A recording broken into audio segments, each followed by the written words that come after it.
perdónanos nuestras deudas, como nosotros perdonamos a nuestros deudores. Hay personas que poseen gran sabiduría y fuerza, pero confían demasiado en su propia fuerza y por lo tanto, al no comportarse sabiamente en lo que hacen, no llevan a cabo sus intenciones y no toman en cuenta la advertencia. Reflexiona sobre tus designios, atentamente aconsejándoos. Proverbio 20:18. Por tanto, el Espíritu Santo, que concede el don de la fuerza, debe dar también el don del consejo. Porque todo buen consejo sobre la salvación de los hombres procede del Espíritu Santo. El don de consejo es indispensable para el hombre, así como necesita buscar consejo médico cuando está enfermo. También cuando está espiritualmente enfermo, debido al pecado, debe buscar consejo para recuperarse. Que el don de consejo es necesario para el pecador, lo demuestra también Daniel cuando escribe: acepta mi consejo, paga tus pecados con limosna y tus inquietudes con actos de misericordia para con los afligidos. Daniel 4:24. Por lo tanto, un excelente consejo contra el pecado es dar limosna y usar la misericordia. Por eso el Espíritu Santo enseña a los pecadores a pedir en oración: perdónanos nuestras deudas. Le debemos sus derechos a Dios cuando lo defraudamos. Es derecho de Dios que hagamos su voluntad, prefiriéndola a la nuestra. Cuando preferimos nuestra voluntad a la suya, le robamos un derecho suyo, y esto es un pecado. Los pecados son entonces nuestras deudas para con Dios, y el Espíritu Santo nos aconseja pedir perdón por ellos.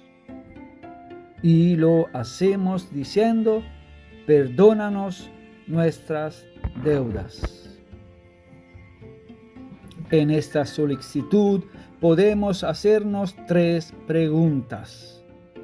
Primera, ¿por qué motivo se realiza esta solicitud? Segunda, ¿cuándo se cumpla? Tercera, lo que se requiere de nosotros para que se cumpla. Y aquí están las respuestas. De esta solicitud podemos extraer 2 lecciones que son necesarias para los hombres en esta vida. La primera es que los hombres siempre deben mantenerse en el miedo, en la humildad. De hecho, hubo algunos que fueron tan presuntuosos como para enseñar que el hombre puede vivir en este mundo, logrando con sus propias fuerzas evitar el pecado. Pero esto nunca se concedió a nadie, excepto a Cristo, que poseía el Espíritu sin medida. Juan 3:34. Y a la Santísima Virgen, que estaba llena de la gracia, en quien no había pecado, pero ningún otro santo fue dado para no incurrir al menos en pecados veniales, por lo que San Juan pudo escribir: si decimos que no tenemos pecado, nos engañamos a nosotros mismos y la verdad no está en nosotros. Primero de Juan 1:8. Y lo que estamos pidiendo a Dios también se confirma. Entonces, evidentemente, es conveniente que todos los santos de todos los hombres reciten el Padre Nuestro, donde dice: perdónanos nuestras deudas, reconociendo y confesando así que son deudores y en consecuencia pecadores. La otra enseñanza es la exhortación a vivir siempre en la esperanza, porque aunque pecadores no debemos desesperarnos para evitar que la desesperación no nos empuje a cometer otros pecados más graves, como le sucedió a los paganos de los que dice el apóstol. Desesperados se abandonaron al libertinaje, cometiendo todo tipo de impureza con insaciable codicia. Efesios 4:19. Por eso es muy útil tener esperanza siempre, porque por pecador que sea, el hombre debe tener confianza en que si se arrepiente perfectamente, Dios lo perdonará. Y esta esperanza se fortalece en nosotros cuando pedimos: perdónanos nuestros pecados, perdónanos nuestras deudas. Por tanto, obtendrás al perdón de Dios de cualquier pecado si arrepintiendo se lo pides. De allí que de esta invocación surgirá temor y esperanza, ya que todos los pecadores siempre que estén contritos y confesados obtienen misericordia. Por eso era necesario esta invocación. En cuanto a la segunda invocación, podemos saber que en el pecado debemos distinguir dos cosas: la falta con la que se ofende a Dios y el castigo debido por la falta. Pues bien, la culpa se remite por la contrición, unida a la intención de confesar y santificarse y satisfacer. Como también dice el salmista: yo dije, confesaré mis pecados al Señor, y tú perdonaste la malicia de mi pecado. Salmo 31:5. Por lo tanto, no hay razón para desesperarse, ya que la contrición y la intención de confesar es suficiente para la remisión de la culpa. Pero alguien podría decir: si la contrición es suficiente para obtener el perdón de la culpa, ¿de qué sirve el sacerdote? A lo que se responde que por la contrición Dios ciertamente perdona la culpa, pero el castigo eterno se transforma en temporal. Por lo que el pecador todavía está obligado a cumplir esta pena.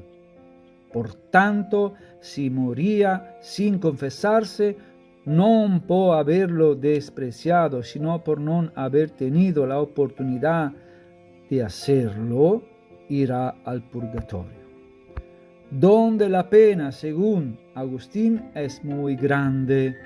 Por tanto, cuando confesáis al sacerdote, te absuelve de esta pena por el poder de las llaves. ¿Por qué te sometes a él confesando? De hecho, Cristo dijo: recibe el Espíritu Santo, a los que perdonéis los pecados les serán perdonados, a los que no perdonéis no quedarán perdonados. Juan 20, 22, 23. Por tanto, cuando uno confiesa una vez, se le perdona parte de esta pena.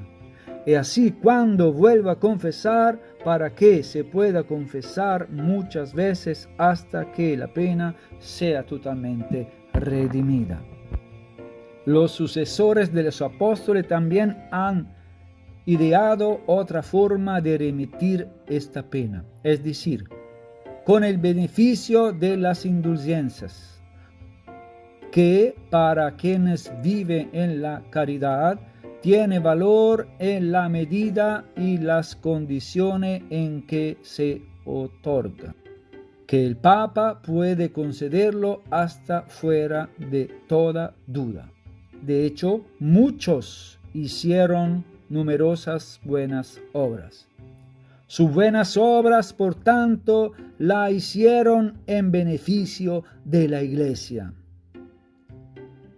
Asimismo, el mérito de Cristo y el de Santísima Virgen constituyeron un tesoro común.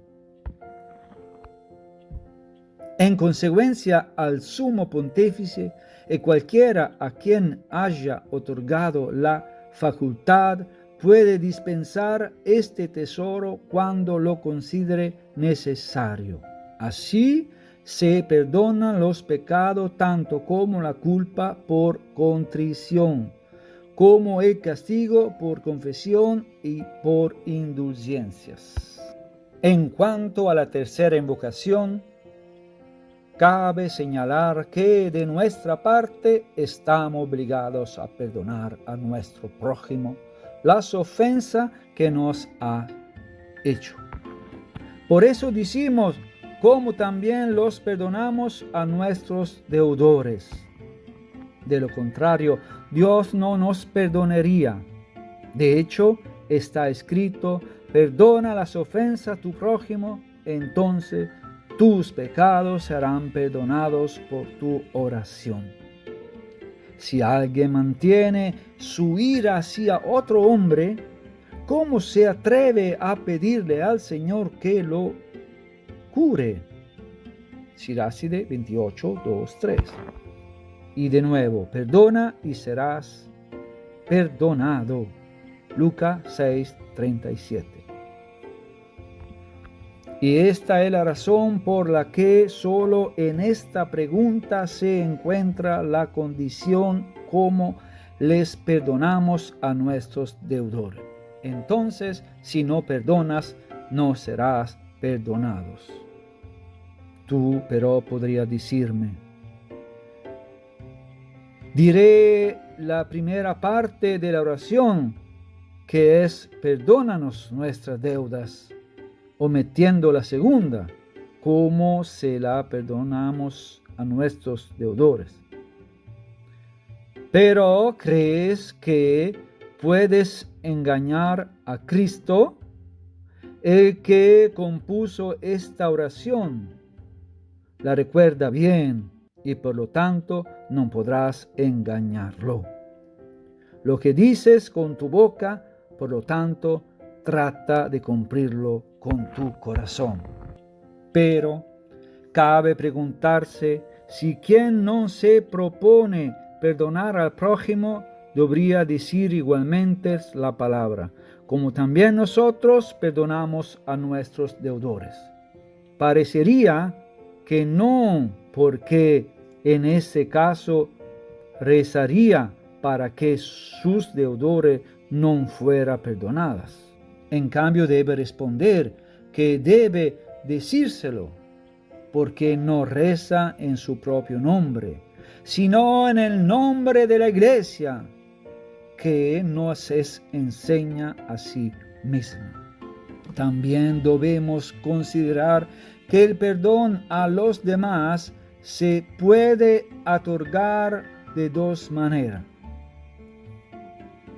En esa, la del perfecto, y es cuando es el mismo ofendido el que va a buscar el que los ha ofendido, según el consejo del salmista.